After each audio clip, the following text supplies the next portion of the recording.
تو اسرائیل کا جو یہاں اس کا ہونا جو ہے وہ شاید نہ ہو پائے جو گریٹر سکے. لیکن دیکھیے اس سے تھوڑا سا پہلے آپ جائیے, اگر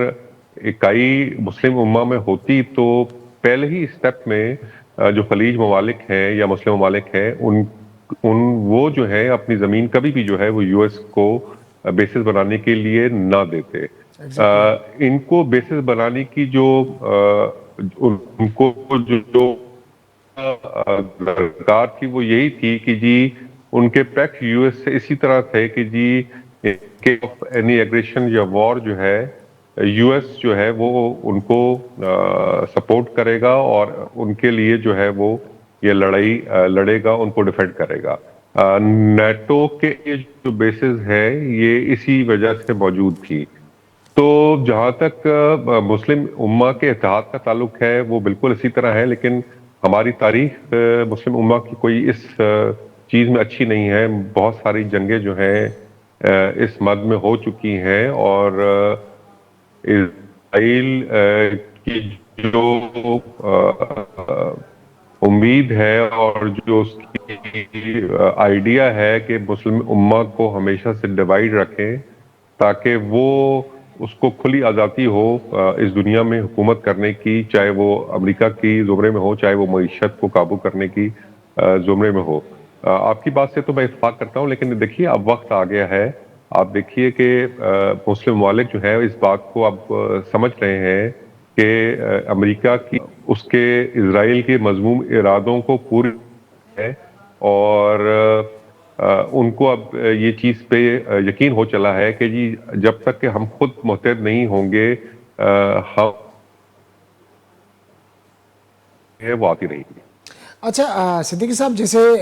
آپ نے بات کی کہ مسلمان ممالک کو سمجھنا پڑے گا, پر یہ جو ابھی شروع ہوا ہے مڈل ایسٹ میں, یہاں پر ہمیں جو یورپ ہے اس کا بھی وہ جو کردار نظر نہیں آ رہا. جیسے ماضی میں ہم نے دیکھا کہ وہ ہر صحیح اور غلط فیصلے پہ امریکہ کا ساتھ دیتے رہے ہیں, فرانس ہو, برطانیہ ہو, اسپین ہو, تو اس دفعہ وہ بھی ہمیں تھوڑا سائڈ لائن نظر آ رہے ہیں. تو آپ نہیں سمجھتے کہ یہ جو اسرائیل ہے اس نے امریکہ کو ایک مشکل میں ڈال دیا ہے, کیونکہ امریکہ میں خود میں جو ان سے سوالات ہوئے ہیں کہ آپ نے کیوں کیا, تو انہوں نے جواب دیا کہ ہمیں کبھی امکان تھا کہ ایران ہم پہ حملہ کرے گا, اس وجہ سے اس کو جواز بنایا گیا. تو آپ نہیں سمجھتے کہ اسرائیل نے گھسیٹا ہے اس ساری صورتحال میں امریکہ کو؟ جی بالکل, اس ساری صورتحال میں جو دیکھیے ان کے جو وہاں اسٹیٹ سیکرٹری ہے انہوں نے بھی یہ بات کی جس کو بعد میں ٹرمپ نے کہ جی بالکل اسرائیل نے امریکہ کو اس جنگ میں دھکیلنے کی بھرپور کوشش کی ہے اور اس میں وہ کامیاب بھی ہوا ہے. لیکن دیکھیے یورپ ہے جس میں آپ نے ذکر کیا, وہ کی پالیسی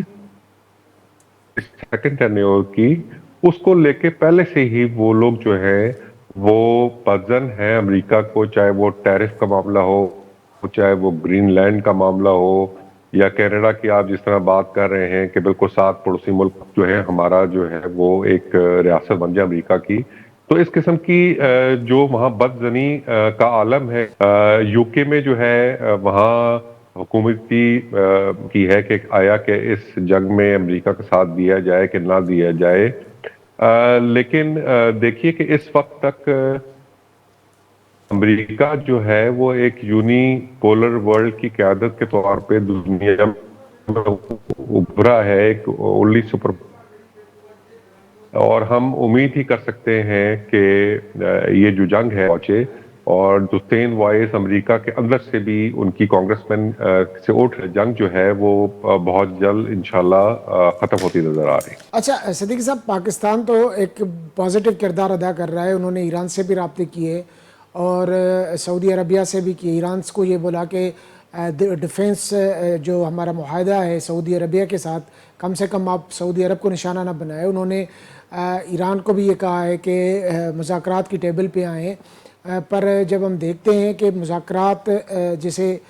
جنیوا میں ہوئے نیوکلیئر پروگرام پر وہ بالکل فکس ہو گئے تھے, اور وہاں پہ صرف سگنیچر کرنے تھے، تو دوسرے دن ہفتے کی روز اسرائیل اور امریکہ نے ایران پہ حملہ کر کے اس کی قیادت، سپریم لیڈر کو شہید کر دیا، اس کی فوجی قیادت کو شہید کر دیا. تو آپ سمجھتے ہیں کہ اعتماد کی فضا قائم ہو سکے گی؟ کیونکہ ایران تو صاف ہی صاف انکار کر رہا ہے، ان کا لیڈر مارا گیا ہے. آپ نہیں سمجھتے کہ اعتماد کی جو کمی ہے وہ اس میں مسئلہ کر سکتی ہے؟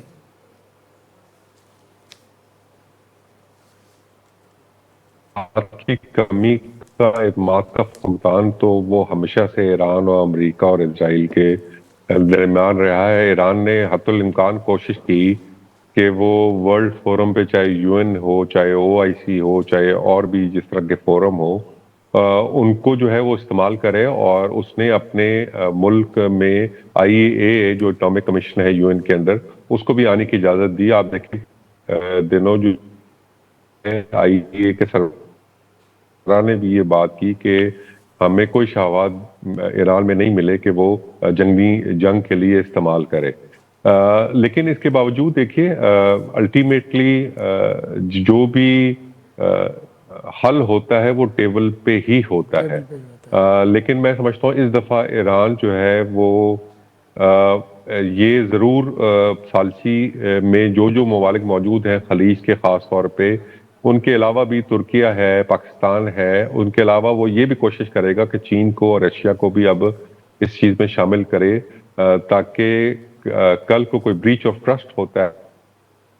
ہے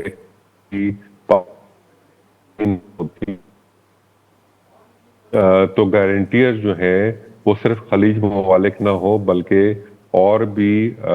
جو طاقتیں ہیں وہ اس چیز میں شامل ہوں. اچھا صدیقی صاحب، اللہ نہ کرے، خدا نہ کرے کہ اگر یہ جنگ طول پکڑتی ہے اور یہ ہفتوں تک جاری رہتی ہے، تو آپ ڈیفنس انالسٹ ہیں، آپ دفاعی معاملوں پر گہری نظر رکھتے ہیں، آپ کی اسسمنٹ کیا ہے کہ ایران کتنی دیر تک سسٹین کر پائے گا؟ اور اگر جیسے کہ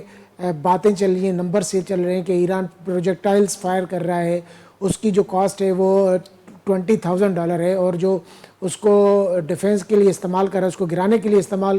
کی جانے والی جو ٹیکنالوجی ہے اس کا میزائل ملینس آف ڈالرز میں ہے. تو آپ یہ بتائیں کہ ایران کب تک سسٹین کر سکتا ہے، اور یہ جو امریکہ ہے جس کو وہاں سے آ کے جنگ لڑنا پڑ رہی ہے، تو وہ کب تک اپنے جو ہے نا مفادات حاصل کرنے تک وہ سسٹین کر پائے گا؟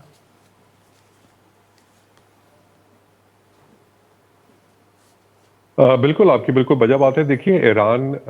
تو دنوں سے اس چیز کو سسٹین کر رہا ہے کہ پوری دنیا نے امریکہ کی رہنمائی میں اس پہ سینکشن لگائی ہوئی ہیں، اور وہ کوئی بھی آئل کی پروڈکشن ہے یا کچھ اس طرح کی چیزیں ہیں وہ نہیں کر پاتا. انرجی کے زمرے میں اس نے جب ایٹمی جو ذرائع ہیں ان کو استعمال کرنے کی کوشش کی تو وہ بھی شاید نہیں ہو پایا. بالکل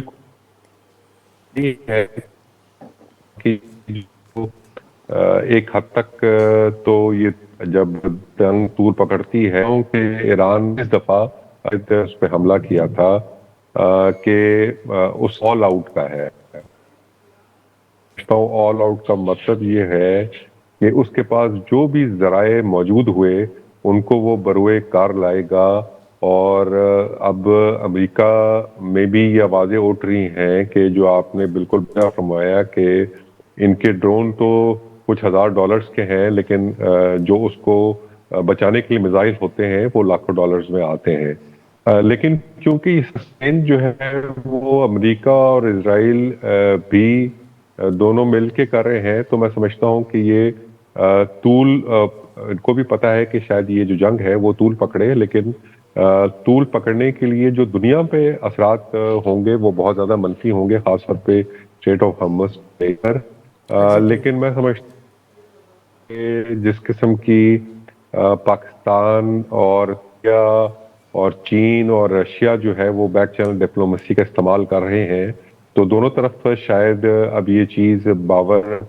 کرائی جا رہی ہے کہ اس جنگ کو ٹول دینے سے کسی بھی ملک کا کوئی فائدہ نہیں ہے، اور اب دونوں ممالک جو ہیں وہ یہ چاہتے ہیں کہ کسی طرح جو ہے اس جنگ کا خاتمہ ہو، تاکہ اب تو امریکہ نے بھی یہ بات کہہ دی ہے، ٹرمپ نے کل کہ جی ہم رجیم چینج جو ہے وہ بالکل نہیں چاہتے، ہاں رجیم چینج اندر سے ہی اگر کوئی آ جائے تو شاید ہم اس کو ایکسیپٹ کریں گے، تو یہ معاملہ شاید مہینوں تک نہ جائے اور ہفتے میں جو ہے یہ جنگ بندی ہو جائے۔ اللہ کرے ایسا ہی ہو۔ بہت بہت شکریہ فواد صدیقی صاحب۔ ناظرین، میجر ریٹائر فواد صدیقی صاحب جو غالب بدیوں صاحب کے بھی یہ امید ہے تو یہ جنگ جلد کا جلد ختم تھے، چھو تو جنگ کے مسئلے جو حل نہ ہے،